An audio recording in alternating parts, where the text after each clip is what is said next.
Hello everybody and welcome along. We'll call it the first edition of the Rebel White Ball in 2021. And you remember this time last week we were all waiting for 2020 to exit out the front door and that we'd never have a year like it again. By God, I'm not too sure about all of that, such as the enormity of events that have happened over the past number of days. COVID numbers are absolutely skyrocketing, attributable to all the social events, all the social gatherings, all the shopping exhibitions, all the secret Santas that happened over the Christmas period.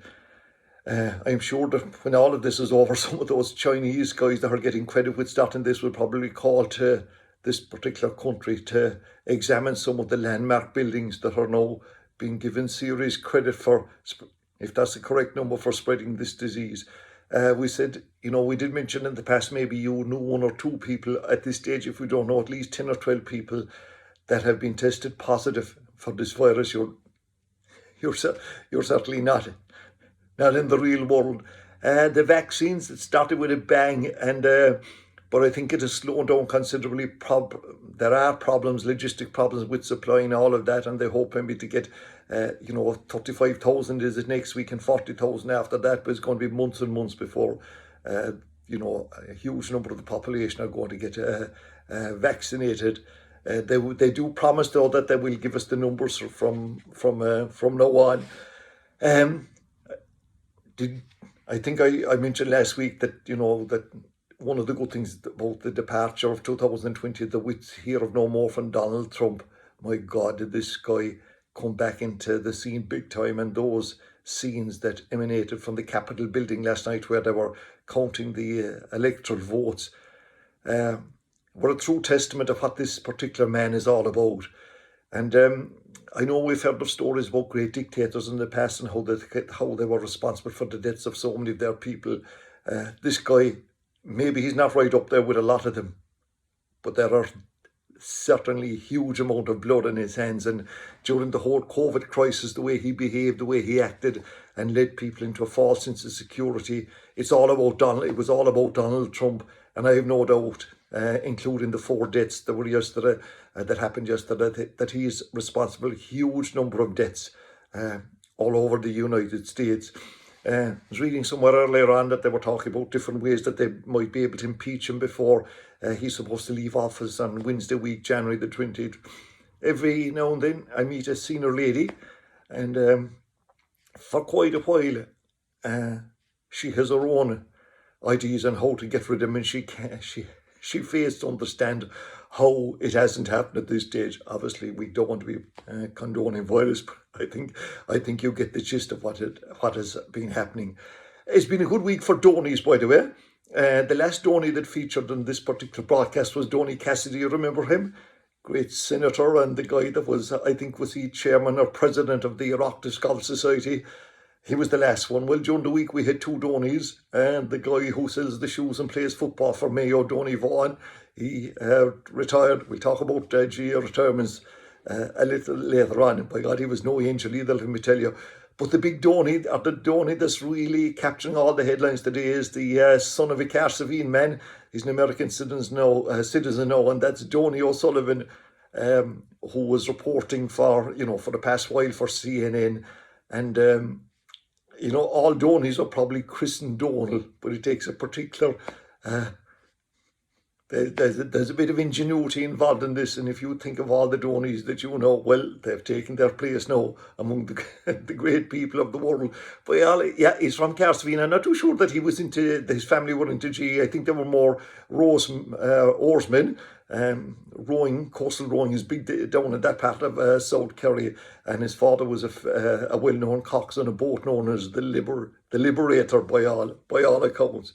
So yeah, that's Donald Trump, and he's really shown his true colours. And don't ever forget the guy across the pond, the Bonestore Boris. I'm not saying, well, he is probably cut out of similar cloth. This male egotistical existence that can cause so much, that both of them I think have contributed a lot of hardship to their peoples. But anyway, we're back in serious lockdown. Construction and other They call them non-essential services will close down for tomorrow evening, but the schools are beginning to entertain us once again. And what is it about the Leaving Cert in this country? My God, we get so caught up in it.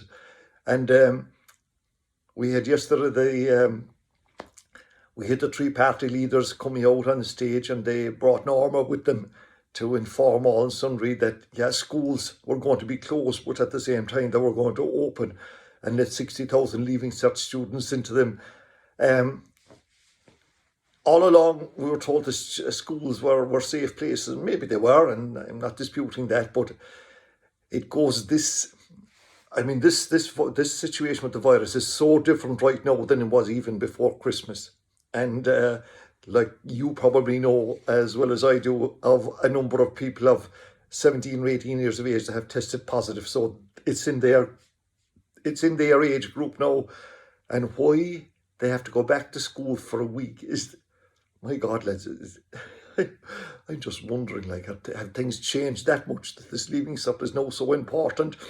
By the way, I think that something's going to happen here. I see where a number of schools already are saying that they won't go back. A lot of them are going to have serious difficulties with staff. This is one thing that's going to happen. Not to mention pupils. So it wouldn't surprise me if we're going to have a U-turn. And poor old Norma Foley, she certainly entertains. And the amount of people that are caught up by her perils in particular, yeah, they allude to that. Well, if there's ever any kind of a fundraiser for Kearns O'Reilly, she's from that part of Tralee. I'm sure if there's a particular raffle or anything like that, Norma's perils could make serious money for them. But keep an eye on that particular corner as to what may happen there. No, there's no doubting, not trying to underplay it or anything like that. What the government are facing at this stage is a serious grief, and it's a kind of damned if they do and damned if they don't kind of thing. Now, in terms of GA, well, this is the time to bring out a story. Nothing much happening in the field of play, except of course if you're up and down. And by the way, these guys they caught training on Tuesday night, the PSNI called, and they were training in a school. Just think about that now. ABCBS, I think it was. It didn't break any rules in terms of the laws up in Northern Ireland, but the GA have made it quite clear that, training bans, if you like, were not to come into place until they extended from the 15th to the end of January. And I think counties that break that, there should be no mercy shown to them. Now, you'll probably say, listen, get your own house in order. There are rumours circulating about other county teams training, and does it make a huge difference? Can you do a bit of training on your own?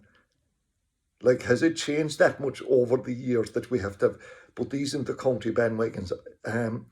The great thing about COVID, it stopped a lot of it. But when I see some of these serious, high-profile, appointments that are taking place, Kieran Donaghy going up to Armagh, Donny Buckley going to Monaghan, Gary Rogers, remember him? You probably don't. He played in Go for Dundalk. He's now gone to Monaghan as well. I just don't get it. And let's hope that not too much more of that is going to happen. But anyway, the big story at the start of the week was the announcement on the Sunday Times, by the way, that the sponsorship arrangements in Cork were changing. The term with Chill after 7 years was coming to an end, and they were now going to be sponsored by Sports Direct. Oh my God, there was an absolutely outbreak of negativity towards all of this. Now, I don't know too much about Sports Direct. It's owned by a guy called Mike Ashley, who actually owns Newcastle United. By the way, if any of you, if you're Bob left over after Christmas, I'd say he'd gladly get rid of that as well. He has built up an empire, a serious businessman, but he was, he featured, or his company featured recently, maybe a couple of years back, there was investigations into the employment conditions that operated in some of his plants, and by all accounts they weren't up to any form of standards. But a lot of people adopted the high moral ground here that they wouldn't be seen in a Cork jersey that had Sports Direct written across it.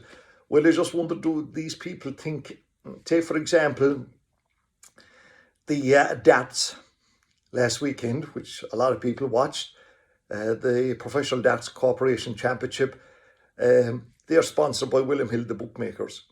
Horse racing wouldn't exist for 1 week without the input from bookmakers.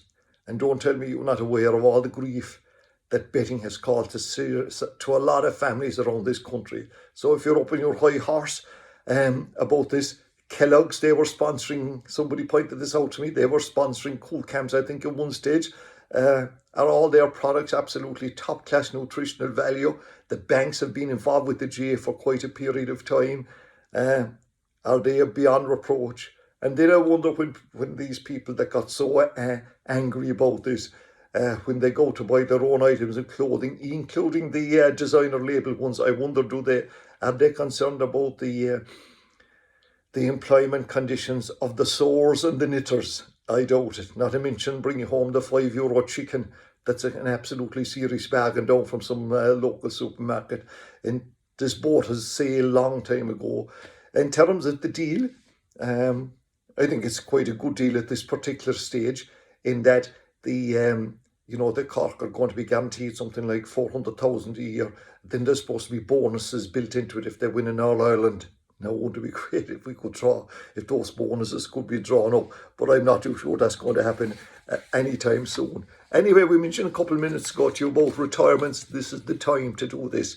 Nothing else happening, and it's amazing the amount of media attention that has been given to the people that retire. And there's a particular method now, if you're thinking about this, as to how you do it. You have to craft up a well-written statement.